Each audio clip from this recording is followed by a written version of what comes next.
What is going on, my dudes? Tystra here, and of course today I wanted to go ahead and talk about all the stuff coming to version 3.0 and also maybe talk a little bit about the 3.0 live stream and why I think, it could have been a little bit better. So let's go ahead and get into it.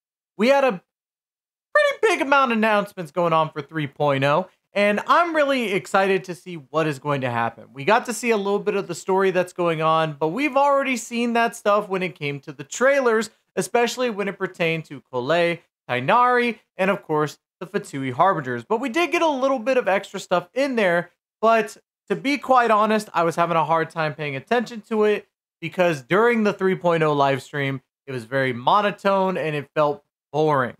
So, no offense to, the creators out there. They did a fantastic job, I'm sure, on the story, and when I play through it, I'm going to probably love it. But the way that they went about the live stream made it not that interesting, to be honest. And I get that, they're trying their best, but I digress.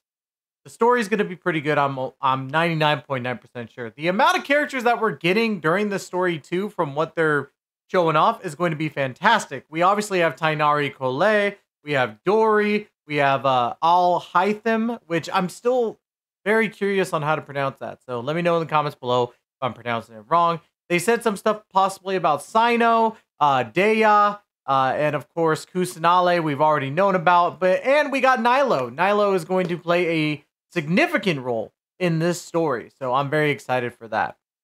Now, of course, the thing that we're always wondering as, our gambling addiction increases is the banners. We got we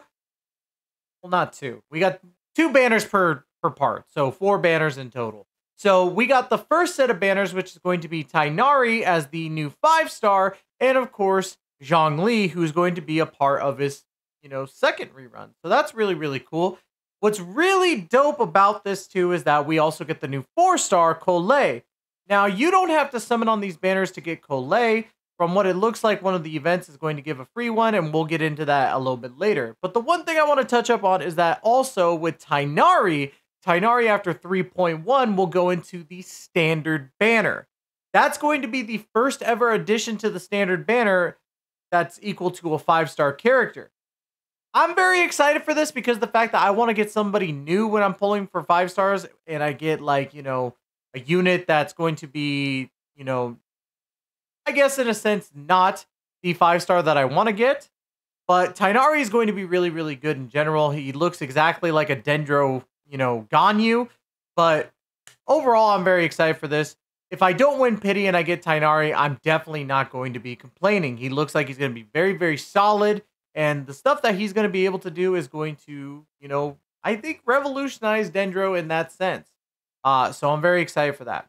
The second set of banners for part 2 of 3.0 will be Ganyu and Kokomi. Now, I was very surprised at first when I even saw Zhongli getting a rerun because I knew Ganyu wasn't going to be too far off, so that means I'm going to be summoning for another constellation of Ganyu. I've already made up my mind.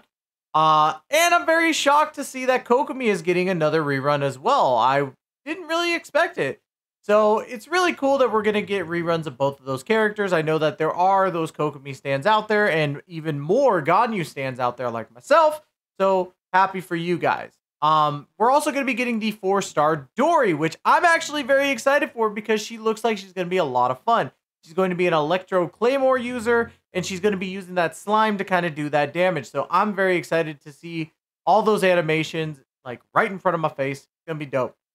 And then, of course, we have what we already know with the Dendro Traveler. Everyone's pretty excited for that, so that's going to be dope. Let's go ahead and get into the events, though. We got the Phase Trials, which I believe Phase Trials, if I remember correctly how they were going to explain it, is that you're going to be using trial characters to complete challenging like little event challenges or however you want to say it. I'm sorry, I'm having a hard time putting my thoughts into words. But yeah, it looks like it's going to be a lot of fun. But the one that I'm very excited for is the Graven Innocence, which is going to be the main event for the update. So I'm pretty excited for that. And you get a free Collei, as we were talking about earlier, because Collei, you don't have to summon for her. You're going to get a free one. But I want to see what her constellations are because it's going to be really cool to kind of like understand the characters a little bit more. when it comes to their gameplay wise. You could watch it visually on a screen, but I feel if you don't play as them, you don't honestly understand how to use them too much. Now, granted, you could read, you could understand, percentages and stuff, but again, I feel hands-on approach is always great with characters. Now, we're getting a return of Lost Riches, and of course, we're getting another return of Leyline Overflow, which we're not strangers to rerun events, but at the same time, I was very happy to see Lost Riches coming back, especially since we're going to be getting a new green Seelie. I wish that they would give us enough currency to be able to at least buy 2 Sealies instead of just 1, but I digress. Again, at least it's coming back, and I'm going to be getting me a green Seelie.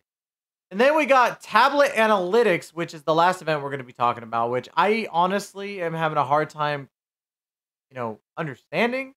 It looks like it's going to be, a pretty simple event, but I'm not very excited for it.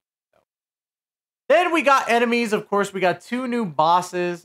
We already knew that we were going to get a bunch of enemies in general because we are going into Sumeru, but the 2 new bosses are the Jade Plume Terrorshroom and the Electro Regisvine. Now, the Jade Plume Terrorshroom is just a giant Dendro chicken. And I think that's pretty dope because honestly, I would love to fight a giant chicken, let alone a giant Dendro chicken, like Bulbasaur and a chicken had a baby. That type of stuff. It's going to be pretty fun. I like the mechanics that I've seen with the Terrorshroom, so it's going to be pretty dope. And then Electro Regisvine, I'm kind of confused on because we're so used to, the Cryo Regisvine, the Pyro Regisvine, all that good stuff. But honestly, it looks like the Electro Regisvine is going to be a deviation from the normal Regisvine. So I'm kind of excited for it because I want to know what I need to do to beat it. But at the same time, I'm pretty sure it's going to be a pretty standard, just pummel them with your weapon and you'll be fine. And of course, we got the weapons and the artifacts. So first, let's talk about the weapons. We got the Forest Regalia, the Fruit of Fulfillment, King Squire, Moonpiercer, and Sapwood Blade, which are the 5 weapons as part of a series of the Inazuma weapons in general. Whenever we get a new region, we get a new set of weapons that come on these banners that are, summonable. And honestly, not bad. They look really, really cool. And I've read a little bit of the effects and, they're decent. They're 4-star weapons. They'll probably do a lot of good stuff, but we'll cover those a little bit later on down the road. The other 2 weapons that I want to talk about are the Line in the Deep, which is basically the mariner bow, like the fish bow, and it looks really, really dope. And then of course the other bow, which is what was it? My apologies. Let me go ahead and pull this up really quick. I keep forgetting the name of it. So where is it? What the heck? There it is. Hunter's Path. That's what it was. I almost said Hunter's Bow, but Hunter's Bow is the 3-star. But the Hunter's Path is going to be really, really good. Gain 12% all elemental damage bonus. Obtain the Tireless Hunt effect after hitting an opponent with a charge attack. This effect increases charge attack damage by 160% of elemental mastery. This effect will be removed after 12 charge attacks or 10 seconds. Only 1 instance of Tireless Hunt can be gained every 12 seconds. Now, this is going to be a great weapon for Ganyu as well. And I know that a lot of people are probably like, but Tystra, you always say the next bow is the best weapon for Ganyu. But this actually is, especially if you want to run your Ganyu on elemental mastery and attack percentage. The amount of elemental mastery that you could get for Ganyu through, I believe it's Wanderer's trope, is fantastic. And honestly, it's not a bad way to go about it. It could be one of the better bows to use for Ganyu, and I expect it to be a top 5 weapon. Obviously, Amos bow is always going to take precedence, at least in my eyes, but I definitely want to see how the Hunter's Path works. Is it worth the summon? Probably not. But who knows? Maybe your boy will go for it. It depends on what you guys want.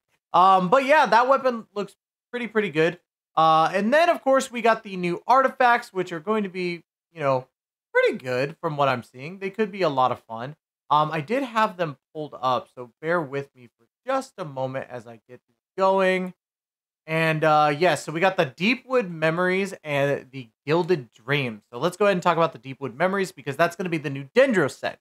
2-piece is Dendro damage bonus 15%, or the 4-piece after elemental skills or burst hit opponents, the target's Dendro resistance will be decreased by 30%, for 8 seconds. The effect can be triggered even if the equipped character is not on the field.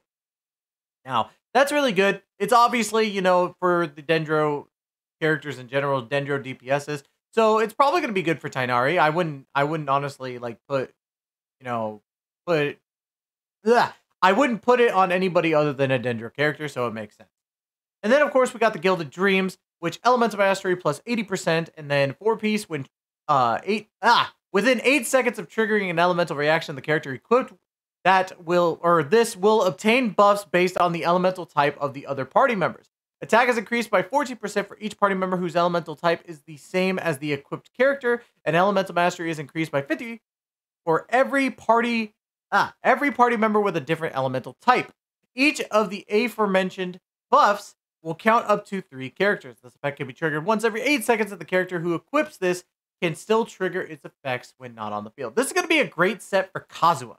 And I've noticed that because of the fact that you want Kazuha on a team with different elements, and then you could maybe run this for a Ganyu team that, might be all cryo or even offset of cryo. You could do like the same thing with Kazuha.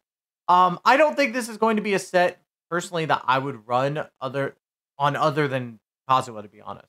But we'll see how it goes. A lot of testing needs to be done, but that's going to be it for this. There's the only other things I really want to cover is that, we got the other stuff when it comes to like having an item that helps you gather wood all in a big area, which is really good. I think that's going to be great.